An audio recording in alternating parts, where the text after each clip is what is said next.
Videira News.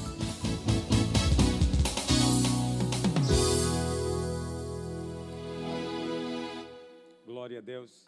Olá, irmãos, fique por dentro das principais notícias da igreja agora. De novo? Tem dois? Chega para trás, por gentileza, aqui. Ó. Aleluia. Quero cumprimentar a todos na graça e na paz do Senhor Jesus. Amém, irmãos? Aleluia. Os irmãos estão aqui hoje mesmo, hein? O som está chegando nos irmãos? Está ouvindo bem? Aleluia. Está ouvindo? Está baixo, né? Aumenta o volume. Sonoplasta, não converse com ninguém agora. Alguém cutuca o sonoplasta? Aumenta o volume. Aleluia. Irmãos, são tantos testemunhos que eu estou recebendo aqui, não temos condição de ler todos. Teve alguém que me advertiu aqui para ler os testemunhos que estão sendo colocados aí agora, eu não sei como se chama, esses comentários, no chat, né? Vou usar uma palavra inglesa, aí no chat, né? Na conversa que fica embaixo, que muitas pessoas estão colocando testemunhos. Então, você que está aí em casa com o seu celular, o seu iPad, você pode ver também alguns testemunhos que estão aí. Outros irmãos estão me mandando aqui pelo WhatsApp, pelo Telegram, de todo jeito, está chegando testemunho. É o mais fascinante de todo lugar, né? Todo lugar, fora do Brasil e fora daqui de Goiás também. Alguém mandou aqui vários irmãos testemunhando que no meio da crise eles estão conseguindo emprego, enquanto outros estão sendo demitidos. Esses irmãos que estão buscando a Deus e crendo pelo milagre do suprimento, alguns estão sendo contratados e outros estão recebendo até aumento de salário, o que é uma coisa de fato completamente ilógica para nossa mente natural. E tem uma outra pessoa aqui chamada Bruna Adriele. Ela disse que contraiu essa gripe Covid-19 e, graças a Deus, no final do jejum, ela ficou 20 dias do jejum no hospital, mas agora ela saiu do hospital e foi totalmente curada. Quer dizer, uma pessoa que passou pelo vale. E hoje eu gostaria de justamente compartilhar algo para pessoas como aqui a Bruna Adriele. Mas antes de compartilhar a palavra, deixa eu dar um aviso para os irmãos, importante. Ontem nós participei de uma reunião com o governador e ele se mostrou realmente muito sensível à necessidade das igrejas voltarem a se reunir. E então, amanhã ele vai soltar um novo decreto e ele deve então permitir que a gente volte a reunir a partir de domingo que vem. Aleluia. Mas, sempre tem um mas, né? Sempre tem um mas. Então, tem uma série de recomendações que nós vamos ter que seguir e eu sou desse tipo, eu me submeto à autoridade.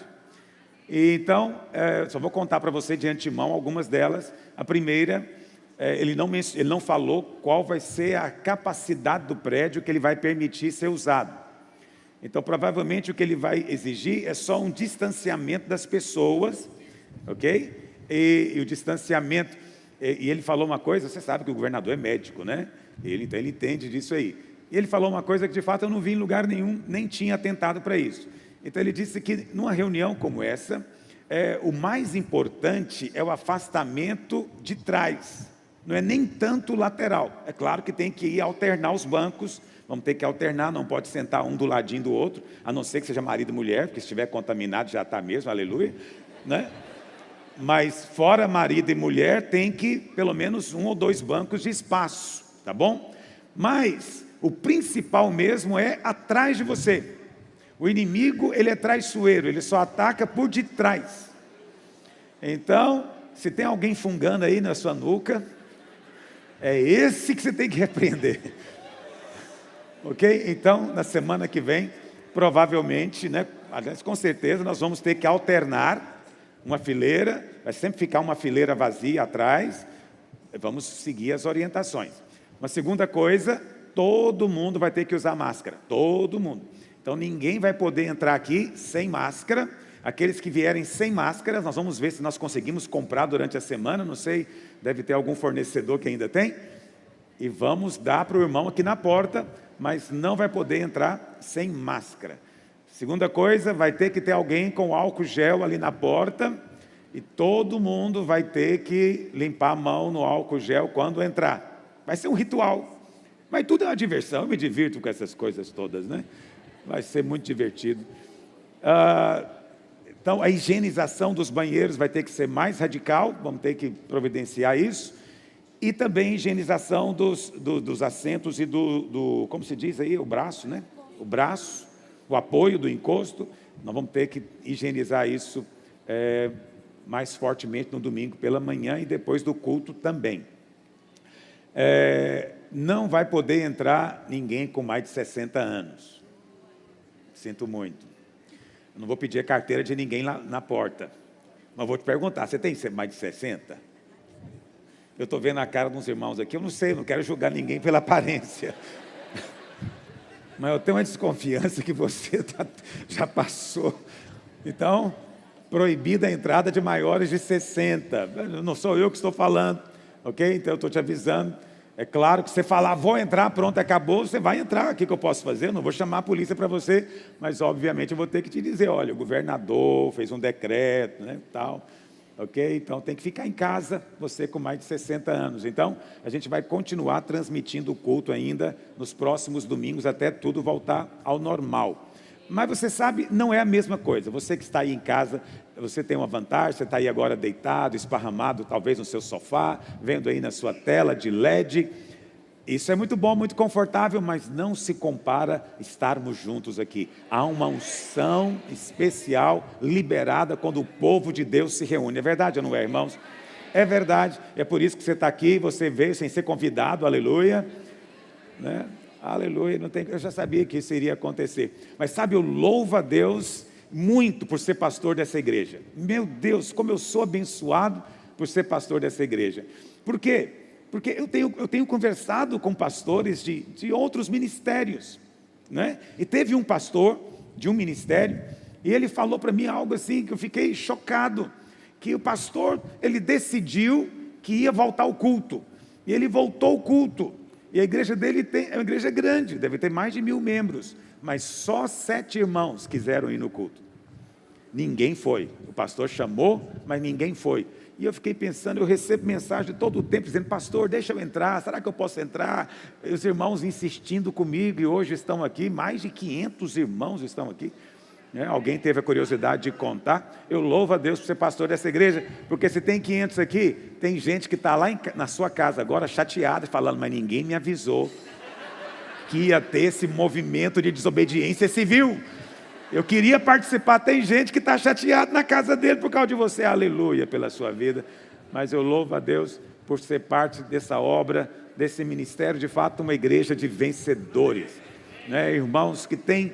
Você sabe, no começo do jejum, que foi também mais ou menos o início dessa quarentena, desse isolamento, eu percebi muitos irmãos com medo, retraídos, e acreditando que essa era a postura mais apropriada naquele momento. Mas é impressionante, nós começamos o jejum, 2, 3 dias depois, mudou completamente o espírito e a atitude dos irmãos. Veio ousadia e fé nos irmãos, porque a palavra é recebida, né? Os irmãos têm uma postura para absorver, são esponjas espirituais, absorvem do orvalho da graça de Deus a palavra que vem, e isso produz transformação na sua vida e na sua casa, e também tem resultado em milagres. Muitos testemunhos, não temos condição de contar todos. Eu só quero mencionar um testemunho de uma irmã, porque ela mandou para mim várias vezes o testemunho. Então é para eu não deixar de ler, porque foi algo muito poderoso na vida dela. E ela disse o seguinte: pastor, eu sou Mariana, minha mãe descobriu que tinha um tumor enorme no pulmão, no dia 16 de janeiro. e já estava tudo programado para fazer a cirurgia, para remover o tumor e começar a quimioterapia. No segundo dia do jejum, ela fez um último exame chamado PET. PET, tipo pet shop, PET. E não apareceu tumor nenhum, ele simplesmente desapareceu. E ela já tinha cortado o cabelo, se preparado para a quimioterapia, mas os médicos mandaram ela embora para casa. Nós temos as imagens dos exames, antes e depois, temos o diagnóstico do médico, para comprovar que Deus realmente curou a minha mãe. Aleluia. Tem um outro irmão mandou aqui a foto do seu bebê, um casal, na verdade, e eles, não foi nesse jejum, foi no jejum anterior, e eles disseram que eles oraram, pediram oração, vieram à frente, houve um apelo especial para quem não podia ter filho, e ele disse que a esposa já tinha passado por vários tratamentos, e eles então começaram a orar. Na verdade foi o jejum detox, não sei quantos se lembram, foi no ano passado, essa mesma época. E aí o que aconteceu, que logo em seguida ela engravidou e o bebê nasceu, chama Heloísa, está com 1 mês de idade, ele mandou a foto glorificando o Senhor, e é maravilhoso ver os milagres de Deus, é emocionante, não tem nada a ver conosco, não tem nada a ver conosco.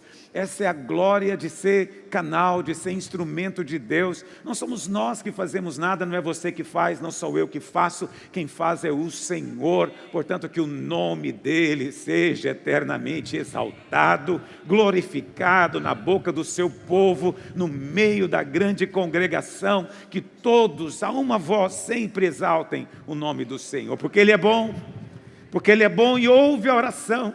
É um Deus tão humilde, que da sua glória e majestade, Ele se curva para ouvir o clamor de um pecador desprezível.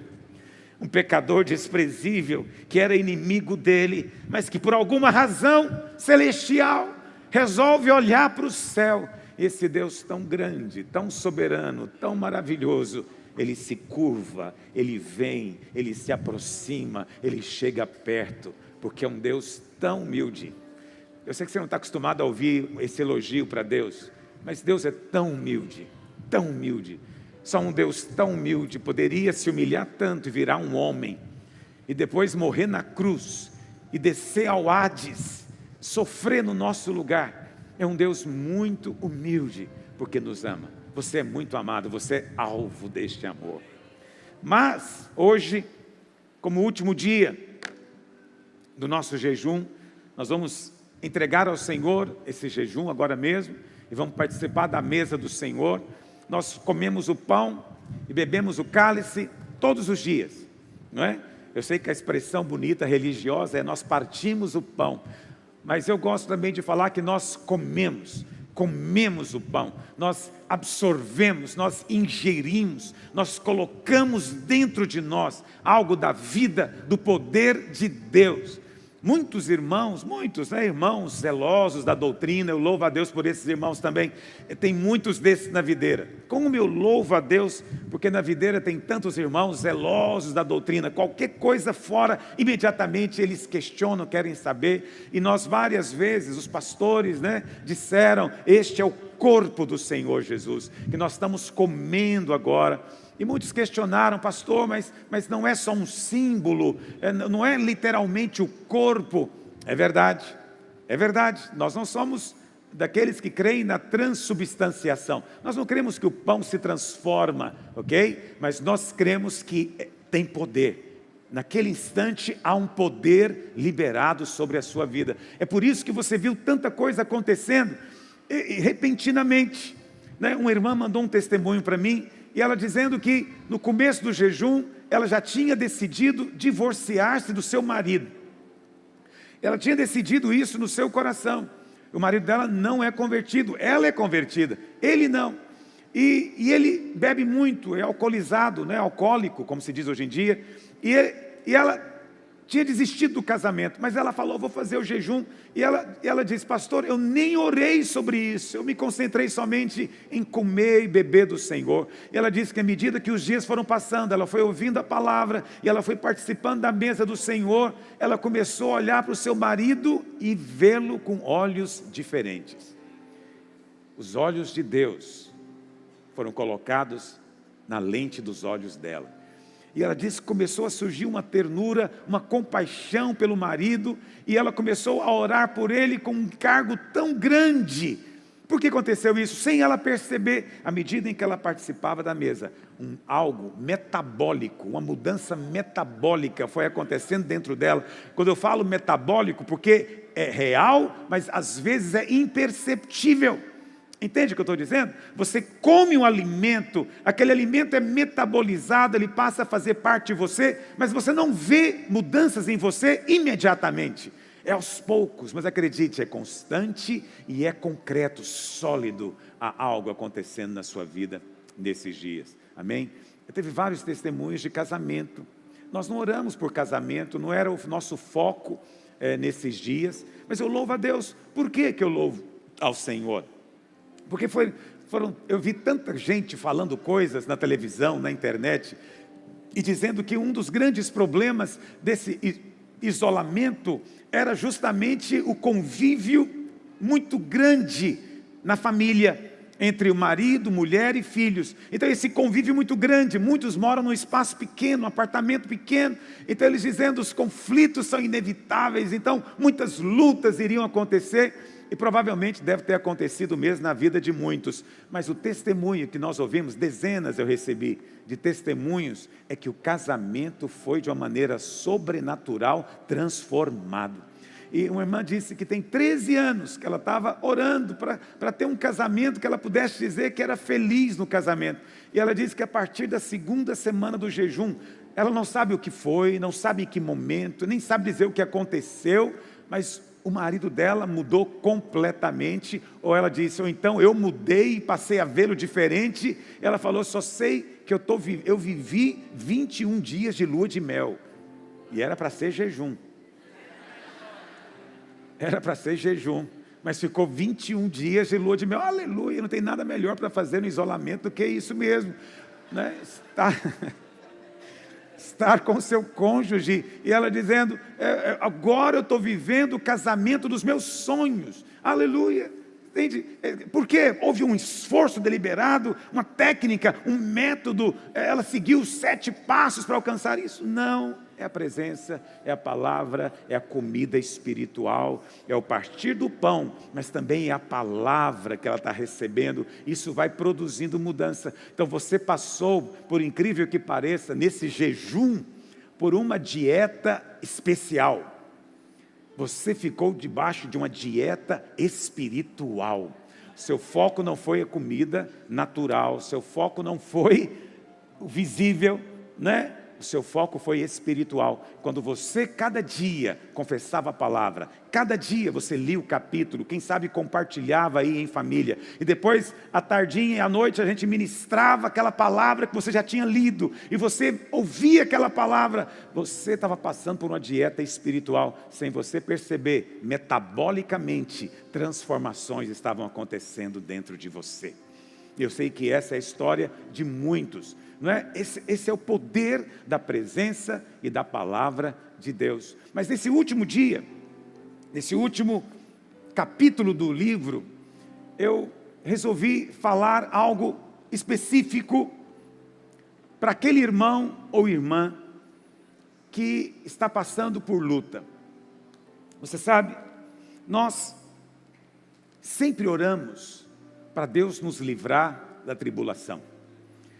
Nós sempre clamamos a Deus para que o Senhor não permita que nós passemos por aquela luta financeira, por aquela enfermidade, e foi justamente isso que nós fizemos nesse jejum, pedimos para ser livrado. Não tem nada de mais fazer isso, pelo contrário, Jesus ensinou na oração do Pai Nosso a orar dizendo, livra-nos do mal, o mal em todas as suas faces, em todas as suas expressões, livra-nos, Pai, do mal. É correto você orar assim. A questão é que às vezes Deus não quer nos livrar daquele mal da maneira como nós pensamos, mas Ele quer que nós passemos no meio dele. Nem todos são poupados da luta. Você entende o que eu estou dizendo? Muitas vezes você ora para ser poupado da tribulação, da luta. Muitos são, mas às vezes você não. Antes de você aceitar qualquer tipo de acusação maligna na sua mente, antes de você encher seu coração de questionamentos desnecessários, saiba disso. Nem sempre o maior milagre é ser livrado do problema. Às vezes o maior milagre é o Senhor entrar no problema junto com você. Às vezes o maior milagre não é ser livrado do desemprego, mas é no meio do desemprego, anjos de Deus virem sustentar você. Entende? Tem gente que foi livrado, nós oramos, porque essa crise não é apenas uma crise sanitária, é também uma crise econômica. Você entende isso? O mundo está enfrentando uma crise que envolve sim essa pandemia, essa pestilência, mas como consequência disso haverá também uma crise financeira, haverá desemprego, haverá falências. Isso já está determinado, já está acontecendo e nós oramos para ser livrados. Mas pode ser que você está agora mesmo questionando: poxa vida, eu também orei, eu fiz os 21 dias e o Senhor não me poupou. Eu estou vendo tanta gente testemunhando e olha, eu agora no final do jejum, eu vou ter que sair, eu perdi meu emprego, será que tem algo errado comigo? Será que sou eu o problema? Eu vou dizer para você uma palavra de fé e encorajamento hoje. Deus quer manifestar mais glória na sua vida. Por que isso acontece? Por muitas razões. Deus quer, às vezes, nós queremos ser livrados de um problema, às vezes, lá na nossa empresa. Nós queremos que Deus remova aquele chefe ou aquele colega que nós consideramos que é problemático. Mas Deus tem outra coisa em mente. Deus quer manifestar glória na vida daquele homem, através de você. Entende? Deus nunca faz do jeito que nós queremos. Deus tem os seus caminhos. Mas no meio da circunstância, convida o Senhor para a sua luta. Convida-o para participar, entendeu? Da sua dificuldade. O Senhor vai ser contigo. Você sabe, às vezes os problemas nos levam a crescer. Se Deus nos poupasse de passar por todo tipo de dificuldade, como nós iríamos crescer? Como nós seríamos transformados? Na verdade, como nós iríamos conhecer mais a Deus? Como é que você esperaria conhecer o El Shaddai, o Deus Todo-Poderoso, se você nunca enfrentasse uma montanha diante de você? É quando a montanha vem que Deus tem a ocasião de mostrar o seu tremendo poder. Como você ia conhecer Jeová Rafá, o Deus que cura, se você nunca enfrentou uma tribulação de enfermidade? Como você iria conhecer Jeová Jirê, o Deus da nossa provisão, suprimento, se você não tivesse passado pela luta do desemprego, pela dificuldade de se manter? É depois de passar por isso que você conhece o Senhor. E você sabe, você pode conhecer o Senhor de ouvir falar. Jó diz: antes eu te conhecia de ouvir falar. Antes eu te conhecia de ouvir a pregação. Antes eu te conhecia de ouvir o testemunho dos irmãos. Era bom. Mas Jó diz: mas agora os meus olhos te veem. Agora que eu passei pela luta, agora eu conheço o Senhor. Eu sei quem é o Senhor. Lá no Salmo 103, no verso 7, o salmista diz que Deus manifestou os seus caminhos a Moisés e os seus feitos aos filhos de Israel. E são as duas maneiras como você conhece a Deus. Você conhece a Deus conhecendo os seus caminhos. Quando eu venho aqui ministrar para você, eu estou contando para você os caminhos de Deus. Estou mostrando para você a palavra, princípios eternos, que tem poder sim para mudar a sua vida, mas não é a única maneira. Não é suficiente conhecer a Deus assim. Temos de conhecer também os caminhos e os feitos. Os feitos, o que são os feitos? São a manifestação das obras do poder de Deus na sua vida, na sua casa. Essa é a maneira como Deus eventualmente faz. Eu fiquei tão tocado com o testemunho de um casal. Eu já não me lembro o detalhe com o que ele trabalha, mas ele tinha uma pequena loja. Uma pequena loja. E ele contando que começou essa situação dessa pandemia e o governo mandou fechar. Mas ele já estava com dificuldade, ele já estava com luta. E ele vinha passando já por um vale. E ele então orou, convidou o Senhor para entrar na luta dele. Ele falou: Senhor, eu não sei como me livrar, eu não sei o que fazer, essa é a minha loja, não tenho para onde ir, o Senhor é o meu suprimento. E ele contando que mandou a esposa comprar comida no restaurante do lado. E quando chegou no restaurante, o dono do restaurante falou: por que vocês estão comendo uma hora dessa? Já são mais de 3 horas da tarde. E o cara falou para eles, por favor de Deus, falou: olha, a partir de hoje, vocês podem vir aqui meio-dia, que eu vou passar comida para vocês, e vocês não vão ter que pagar nada para mim. E eles ficaram perplexos: por que disso? Por que disso? E o cara falou: não sei, senti no meu coração que vocês precisam, e eu vou ajudar vocês. Isso já deixou eles perplexos. Mas aí ele contando, no meio dessa dificuldade toda, não podia abrir a loja, claro. Mas apareceu um cliente que queria comprar uma peça, algo muito específico lá na loja dele. Ele foi lá com o cliente e abriu a loja. Sabe o que o cliente fez? O cliente comprou o estoque da loja inteiro. A loja estava fechada, não tinha cliente, mas Deus mandou que ligou para ele, ele abriu a porta e o cliente foi pegando, no final ele falou: pode empacotar tudo, eu vou levar tudo, eu tenho cliente para tudo isso. Levou tudo. Ele ficou sem nada para vender na loja. E de repente agora ele tinha dinheiro para si, ele tinha comida de graça e dinheiro para passar esse tempo todo, porque ele vendeu o estoque inteiro. Você sabe, qual testemunho você acha que é maior? O testemunho de ser poupado da luta? Ou o testemunho de contar que o Emanuel estava com você no meio da sua luta? Há testemunhos maiores do que outros. Louva a Deus. De muitas coisas eu fui poupado, e eu louvo a Deus. Eu me lembro, uma vez, nós estávamos indo para um evento, muitos anos atrás, e os irmãos foram de carro, vários irmãos foram de carro. Todos os irmãos chegaram bem,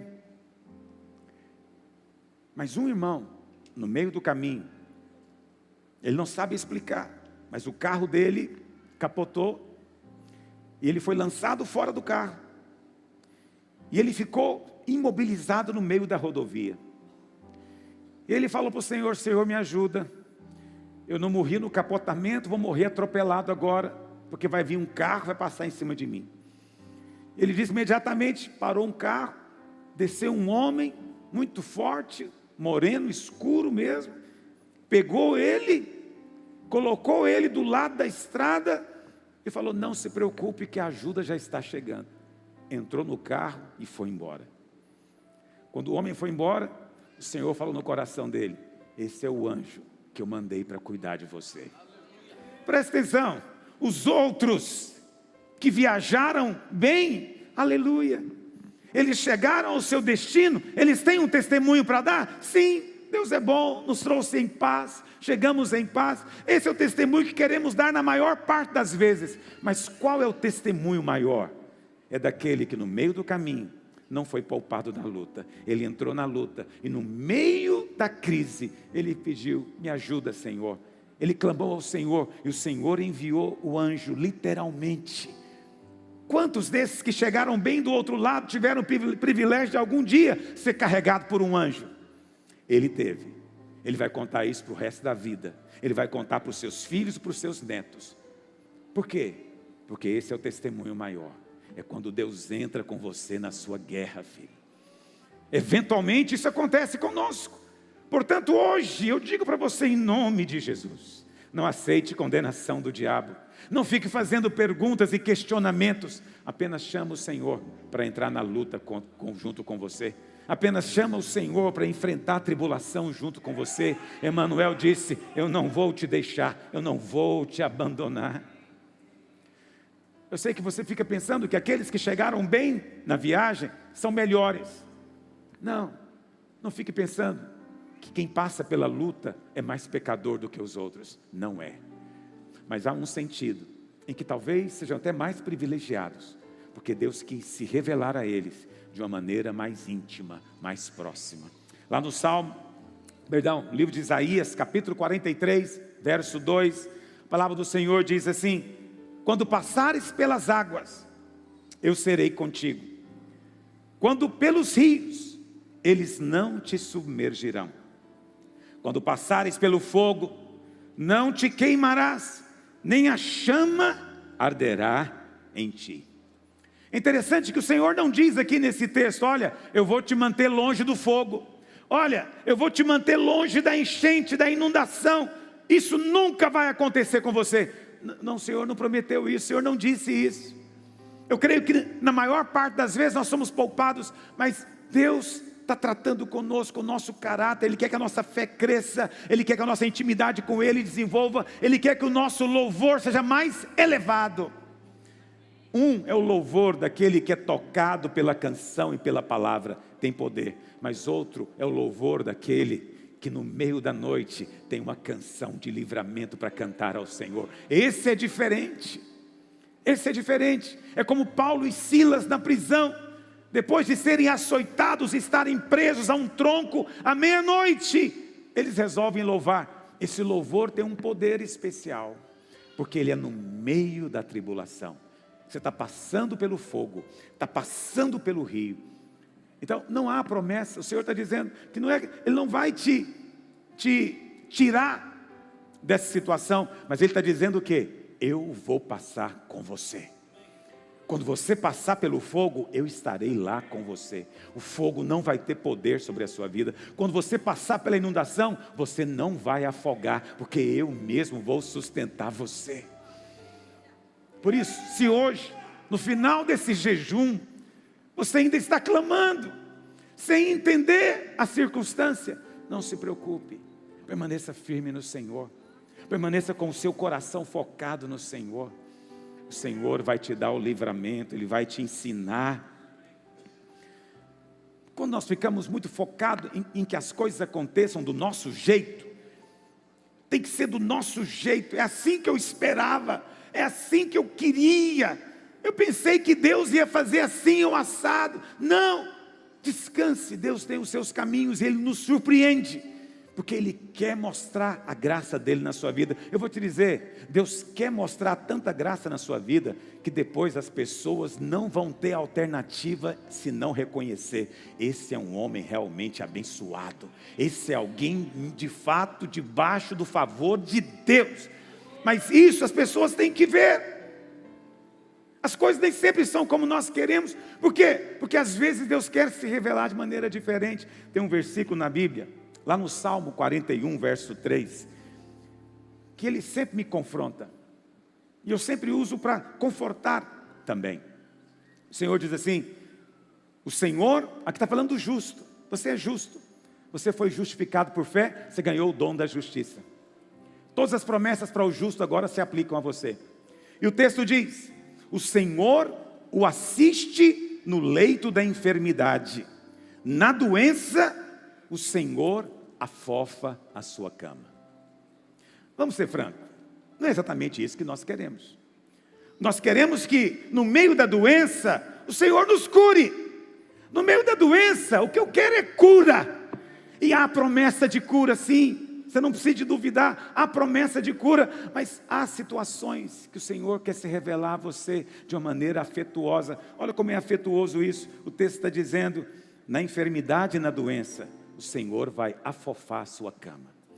Eu não sei se você se lembra, eu tenho lembranças de quando eu era muito, muito pequeno. Eu tenho lembranças de 2 anos de idade. Eu sei que você não acredita, mas é a verdade. E eu sei que era 2 anos de idade, por quê? Porque minha mãe estava grávida da minha irmã e eu sou mais velho do que ela 3 anos.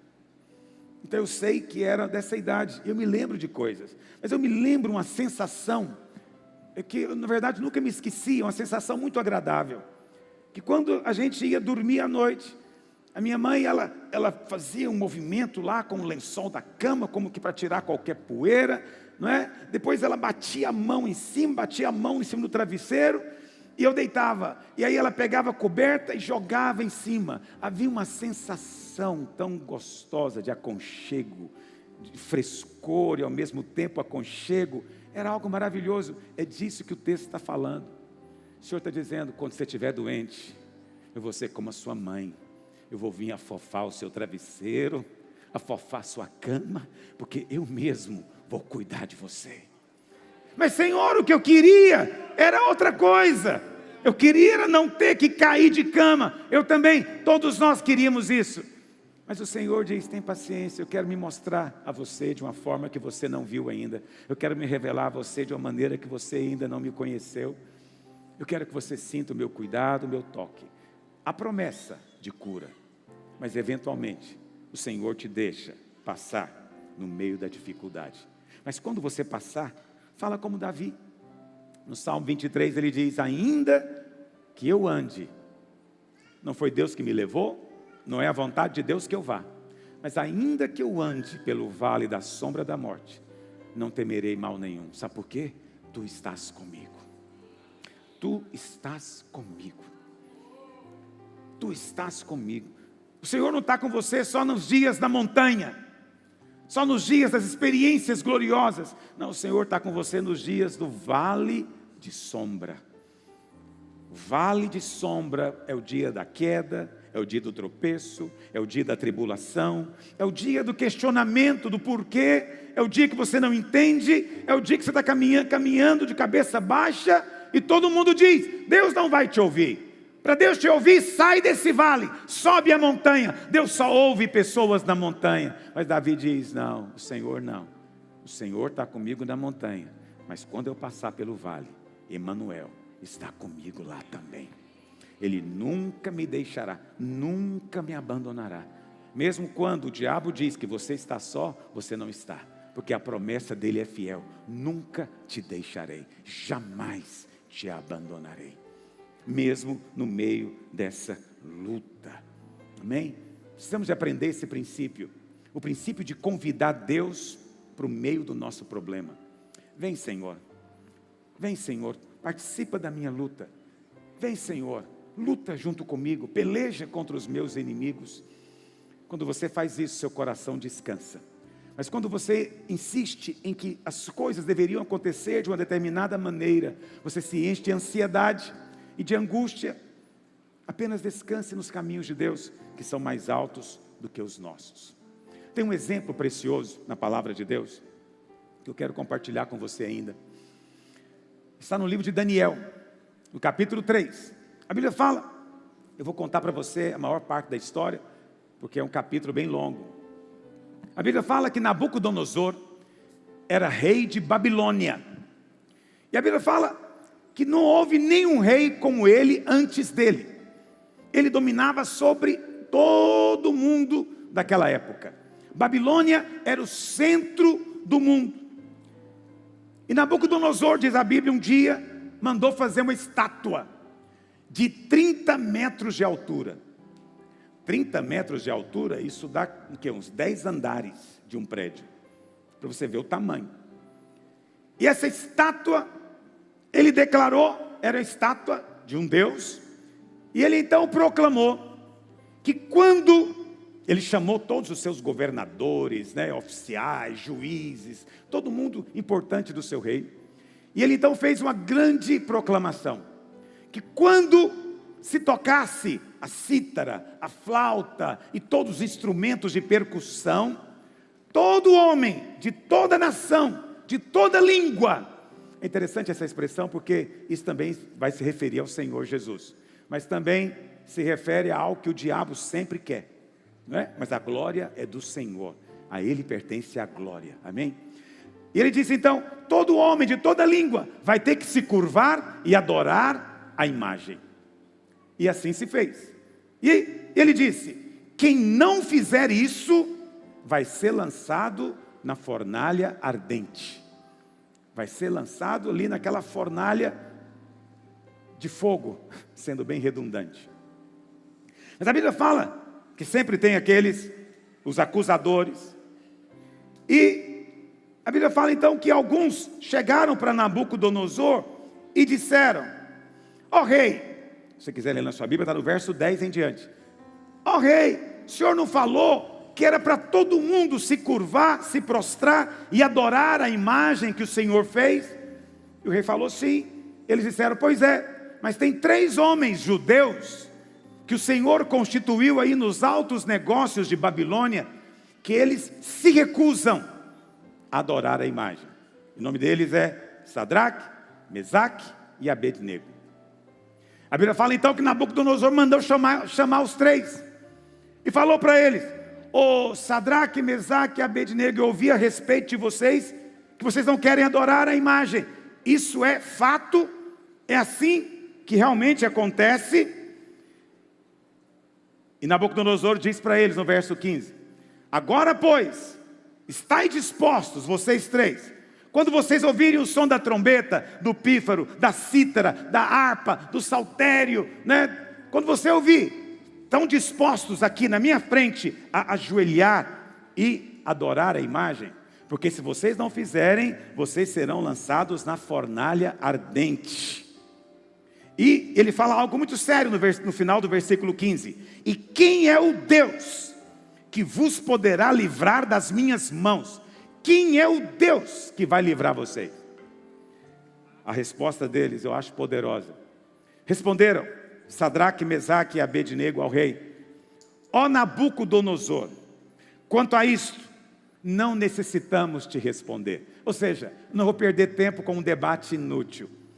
O Senhor não sabe quem é o Deus, mas há um Deus, um só Deus, Ele é poderoso. É isso que estão dizendo em outras palavras.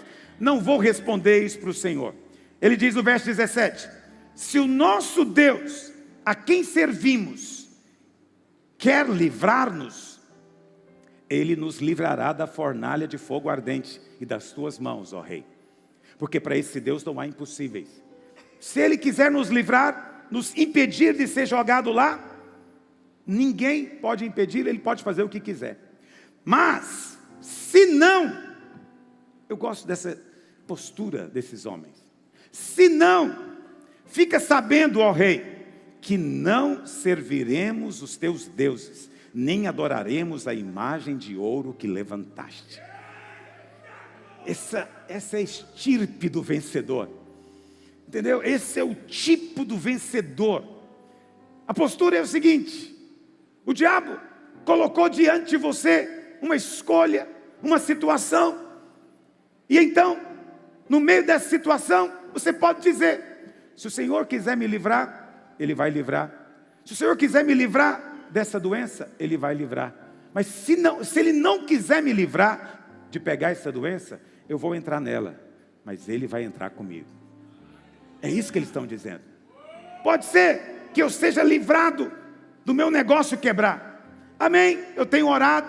Se o Senhor quiser, Ele vai fazer. Mas se o Senhor não quiser, se Ele ainda assim disser que o negócio vai fechar, pois que fique o mundo espiritual sabendo que eu continuo fiel ao meu Deus, e eu me submeto à sua vontade, eu não questiono o seu propósito. O que o derrotado faz nessa hora? Se não é do meu jeito, eu não sei, eu acho que não funciona esse ensino. Se não é do meu jeito, se a coisa não aconteceu como eu queria, então acho que eu vou sair da igreja, vou procurar outra igreja, ou vou procurar outra. Entende? Esse é o derrotado. O vencedor não. O vencedor, ele sabe que ele serve a Deus, e que Deus é soberano. Eu não questiono os caminhos de Deus. Está me ouvindo? Não questiono os caminhos de Deus. Deus faz como lhe apraz. Eu orei e eu creio. Se o Senhor quiser me livrar, Ele vai livrar. Mas se Ele quiser que eu passe pelo meio da dificuldade, eu vou passar com Ele também. De uma forma ou de outra, é preciso dizer diante do mundo espiritual: eu sirvo a Deus, e eu continuo fiel ao meu Deus. Você pode dizer isso hoje, no final desse jejum? No final desse jejum você pode ainda testemunhar isso. As coisas não são como eu quero, as coisas são como Ele quer. Não é a minha vontade que é feita, é a vontade dEle que é feita, e eu me submeto. Se não, fica sabendo, ó rei. A Bíblia fala, no verso 19, que Nabucodonosor ficou completamente enlouquecido de fúria. Isso é como o diabo fica quando um crente se levanta desse jeito, porque não tem nada para fazer contra um crente desse. Entende? Enquanto o crente, como uma criança mimada, está dizendo que só aceita as coisas do jeito dele, o diabo tem espaço. Mas quando o crente se levanta e fala: olha, eu gostaria que fosse assim, mas eu não me importo com o que eu quero, seja feito como o Senhor quiser, porque de qualquer maneira, no final, eu vou ser mais do que vencedor.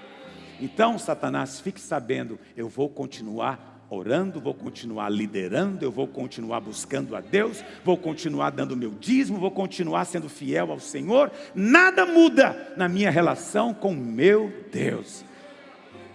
Isso deixa Nabucodonosor furioso. Furioso. O diabo enfurece. E a Bíblia fala que ele ordenou que acendesse a fornalha 7 vezes mais. 7 vezes mais. Às vezes o diabo tem se levantado contra mim 7 vezes mais. Há ocasiões em que eu percebo que as lutas vêm de todos os lados. Todos os lados. Como um avalanche. Eu tenho experimentado isso eventualmente. Mas quantas vezes eu tenho ajoelhado lá no meu escritório, eu e Deus. O Senhor sabe, Pai, isso não muda nada. Eu vou continuar pregando todo domingo, eu vou continuar discipulando, eu vou continuar abrindo igreja, eu vou continuar avançando.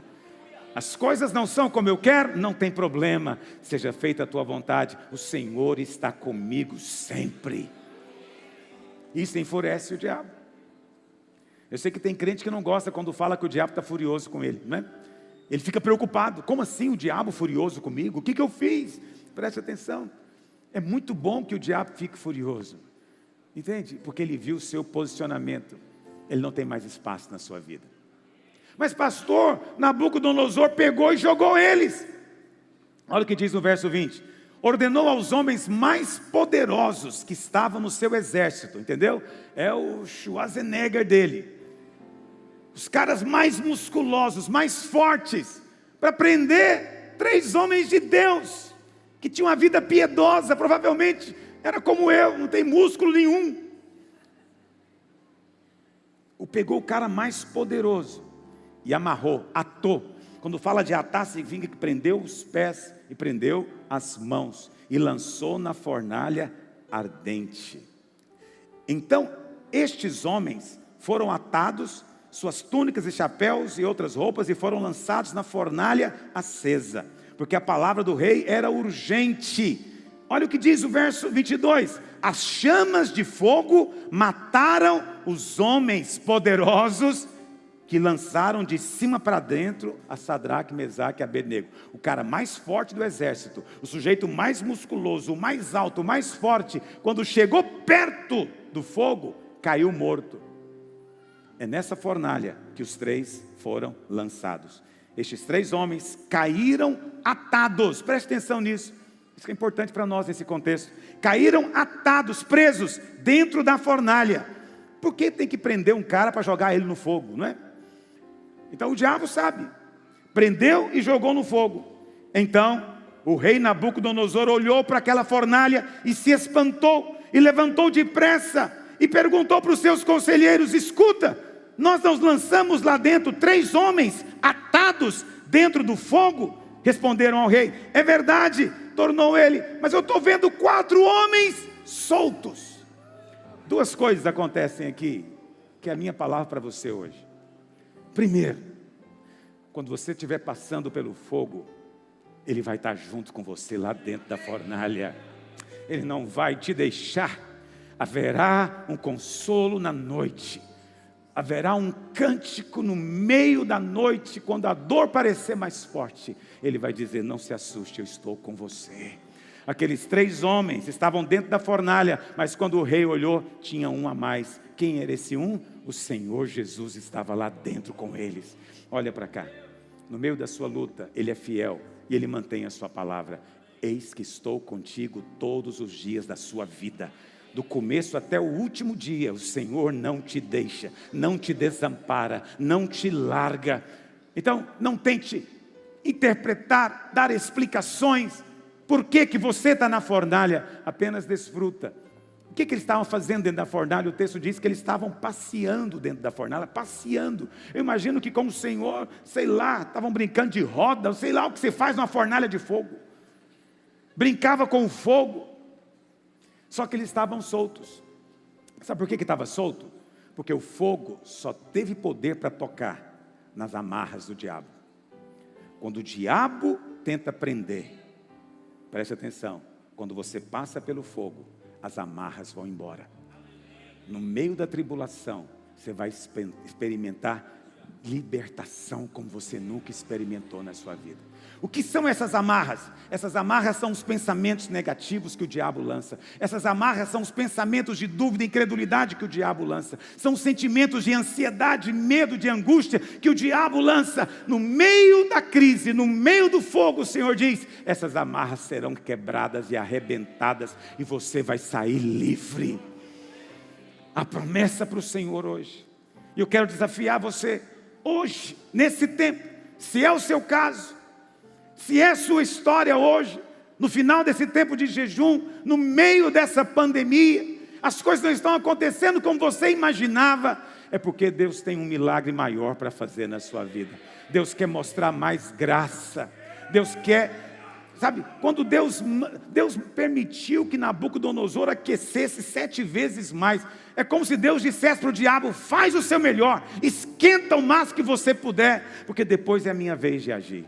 Quando for a vez do Senhor agir, você vai ver que a obra do diabo é impotente para resistir você. Ninguém poderá te resistir todos os dias da sua vida. Não tem tribulação, não tem nada pode separar você do amor de Deus. Nem a fornalha ardente, nem a morte, nem a vida, nem principados, nem potestades, nem anjo, nem qualquer outra criatura. Nada vai poder separar você dele. No meio da sua luta, ele está com você. É o nome dele, Emanuel.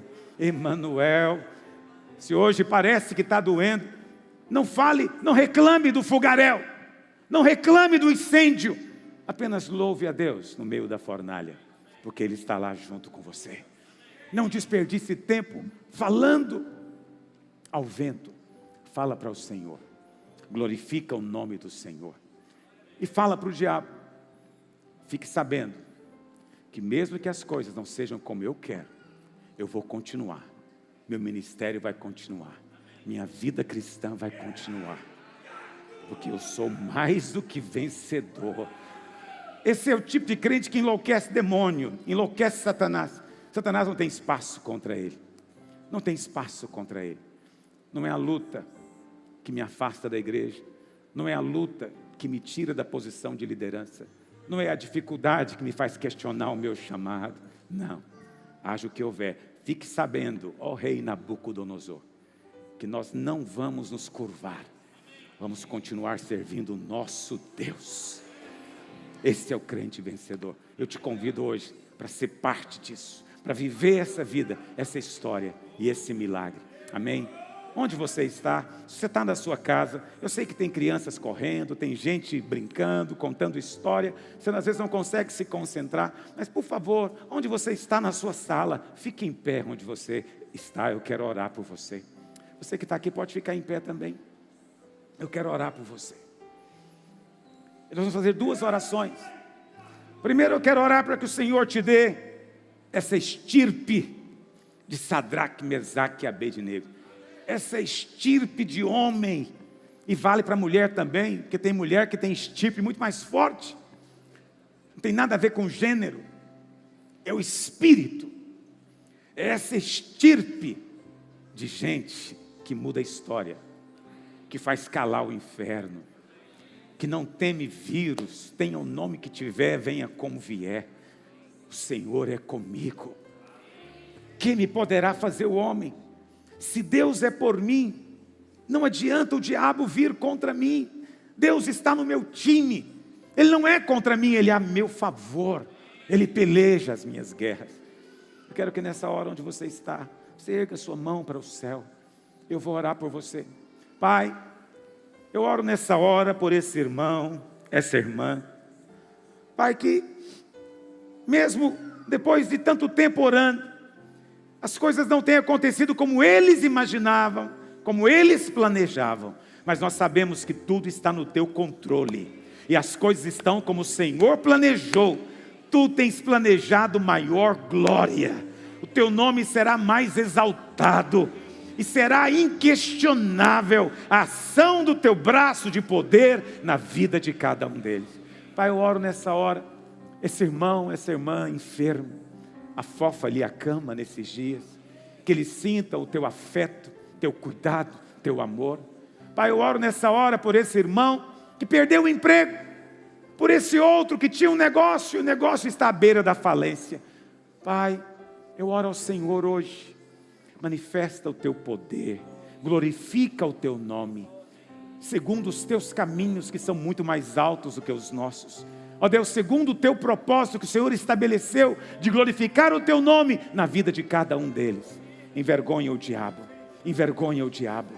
Se hoje os inimigos riem, eles vão se calar, porque o Senhor já se levantou e a sua glória já se vê como o sol que vem surgindo e vai manifestando cada dia mais até ser dia perfeito na vida dos teus filhos. Oramos nessa hora, Pai. Aqueles que têm orado pela salvação de cônjuge, pela transformação de filhos, pela restauração de casamentos, pela mudança de histórias. Pai, eles ainda não viram, mas sabemos que o Senhor já ouviu a oração e o Senhor fará do seu modo. Faz, Senhor, soberanamente. Nós nos submetemos à tua perfeita vontade. Age no meio da tua igreja. Em nome de Jesus, eu oro nessa hora. Agora nós vamos, antes de participar da mesa do Senhor, eu queria que você pegasse o pão e o cálice aí na sua casa. Sai correndo. Eu esqueci. Vai correndo, pega o pão. Pode ser um pão de forma, pode ser até um pão francês, uma bolacha, água e sal. E pega o cálice, pode ser um suco, um quisuco, um vinho, como você quiser. Não é o elemento em si, é o que eles representam agora. Amém? E nós vamos participar da mesa do Senhor. Eu queria convidar os nossos pastores aqui de governo. E nós vamos entregar ao Senhor o nosso jejum. Quantos aqui participaram desse tempo de jejum? Aleluia, aleluia. Você agora vai entregar ao Senhor como oferta de aroma agradável. Tudo que fazemos é para Ele e para a glória dEle. Nada é para nós, tudo é para Ele. Que o nome dEle seja glorificado na sua vida hoje. Nós não fazemos troca, nós não fazemos barganha. Nós apenas nos separamos para orar com intensidade, para focar nossa atenção no nosso Deus, o amado da nossa alma, Jesus de Nazaré, a quem nós aguardamos ansiosamente. Feche os seus olhos. Pai, nós entregamos agora diante do Senhor, ó Deus, o jejum que foi feito. Pai, foi para a tua glória, é para o teu louvor. Ó Deus, é para que fique patente diante do mundo espiritual que a nossa fome é pelo Senhor, é pela tua presença, é pela tua palavra. Ó Pai, eu oro hoje que venha do céu a recompensa, porque quando nós entramos no nosso quarto, o Senhor que vem em secreto nos recompensará. Pai, eu oro hoje que a recompensa do céu venha sobre os teus filhos, segundo a tua promessa que é verdadeira e não pode falhar. Ó Deus, e que eles vejam, ó Deus, manifestado na vida deles, um coração mais sensível, maior intimidade, maior fé, maior conhecimento, maior revelação, um coração ainda mais conquistado por Ti. Obrigado, Pai, pelos milagres, tantos milagres, tantos tipos, tanta manifestação, tanto poder, tanta revelação. Tantos irmãos tiveram os olhos abertos nesses dias. Obrigado, Senhor. Nosso coração é tão grato ao Senhor, porque o Senhor é tão bom e tem manifestado da sua graça nas nossas vidas. Entregamos a Ti nessa hora, em o nome de Jesus. Amém e amém. Pega o seu pão nessa hora. Vamos participar da mesa do Senhor. Erga o seu pão para cima, com seus olhos fechados. Diga: este pão é vida, é bênção, é favor. Diga: por este pão, que é o corpo de Cristo, eu recebo saúde e cura. Diga: porque eu creio que na cruz Ele levou não só os meus pecados, mas as minhas maldições. Diga, Ele levou minhas doenças, minhas enfermidades, para que hoje eu receba bênção, cura, saúde, suprimento do céu, na minha casa, no meu corpo e na minha alma, em nome de Jesus. Pega o seu cálice, diga, este cálice é o cálice da nova aliança, é a vida de Cristo, é o sangue do Senhor. Diga, por este sangue eu sou lavado, purificado, perdoado, justificado, separado, santificado. Por este sangue eu fui comprado, redimido, não sou mais meu, eu sou dele, ele é o meu Senhor. Ao comer este pão e beber este cálice, que fique patente diante do mundo espiritual, que eu e a minha casa servimos ao Senhor, porque o nosso coração foi conquistado e eu estou destinado para a vida eterna, em nome de Jesus. Coma do pão, beba do cálice. Aleluia.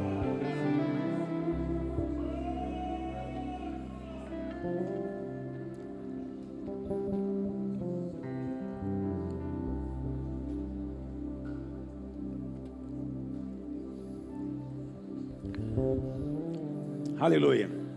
Eu gostaria que você tivesse atento às nossas redes sociais, né? Instagram, meu Instagram, dos pastores, da igreja, porque na terça ou na quarta-feira nós vamos comunicar para os irmãos como vai acontecer o culto a partir do domingo que vem.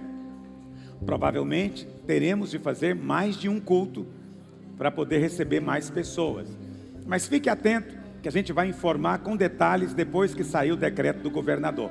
Amém? Fica na paz, que a graça e o favor de Deus sejam multiplicados sobre a sua vida e a sua casa nesses dias, em nome de Jesus. Amém e amém.